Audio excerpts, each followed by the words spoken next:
Right now in the United Kingdom, something doesn't add up, and the numbers are no longer whispering, they are screaming. The average UK worker earns around £37,000 a year. After income tax and national insurance, that leaves roughly £2,450 landing in your bank account each month. On paper, that sounds stable. It sounds like adulthood.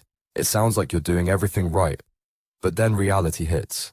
Average private rent across the country, according to the Office for National Statistics figures published in January 2026, sits at £1,368 a month.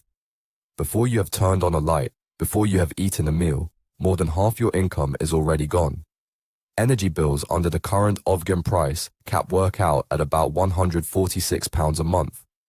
Council tax, with most local authorities increasing bills by 5% this April, averages close to £200 a month.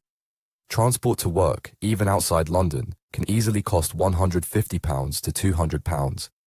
Food for one person, cooking at home, no luxuries, is at least £60 a week, around £250 a month.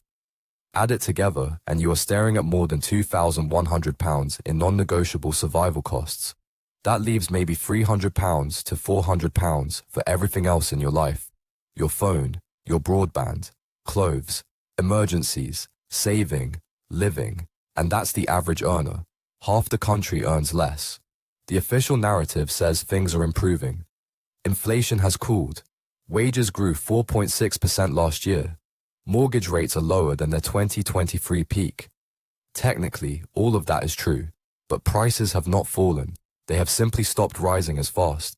Your weekly shop is still dramatically more expensive than it was in 2021.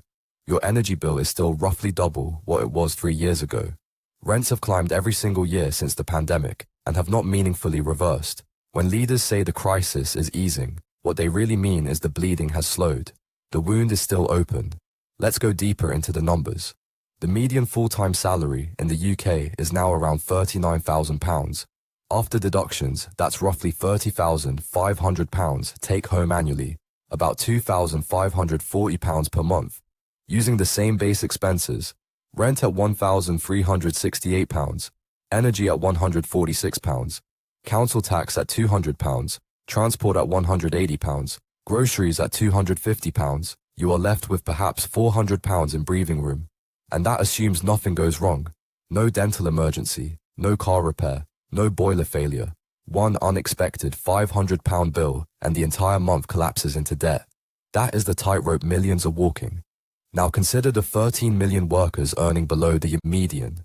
The national living wage rose to £12.21 an hour in April 2025 and is due to rise again. Full-time, that equates to roughly £23,800 a year before tax. After deductions, take-home pay is around £1,800 a month. With average rent at £1,368, that leaves just over £400 for literally everything else. Energy, food, council tax, transport, survival. It does not work on paper, and yet millions are attempting to make it work in real life. A January 2026 survey from YouGov found that 44% of British adults struggled to pay for food in the past 3 months. 37% struggled with their energy bills. Nearly half said their finances had worsened over the past year. Only a tiny minority believed things were improving. Confidence has drained out of the country. Beneath all of this sits the real structural pressure point, housing. It is the black hole at the center of every household budget, and it is not only renters who are feeling it.